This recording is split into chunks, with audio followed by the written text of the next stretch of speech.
Ngayong panahon ng bakasyon, pinaalalahanan ng Philippine National Police ang publiko na maging maingat at responsable sa kanilang paglalakbay sa ilalim ng Ligtas Sumbak 2026. Sa gitna ng dagsa ng mga biyahero, binibigyang diin ng PNP ang kahalagahan ng pagiging handa at alerto sa kalsada.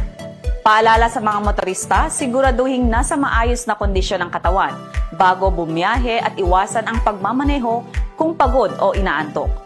Mahigpit ding ipinapatupad ang pagsusuot ng seatbelt at helmet para sa kaligtasan ng lahat. Tandaan ang blow bagets, alamin ang batas trapiko, paratiliin ang angkop na distansya sa ibang sasakyan o maging defensive driver. Huwag ring gumamit ng gadget habang nagmamaneho. Bawal magmaneho ng nakainom ng alak o lasing. Mahigpit na ipinagbabawal ang paggamit ng iligal na droga at pagmamaneho ng kulang sa pahinga.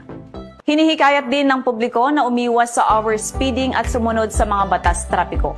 Para sa ligtas at masayang bakasyon, disiplina sa kalsada ang dapat manaig at magbaon ng mahabang pasensya.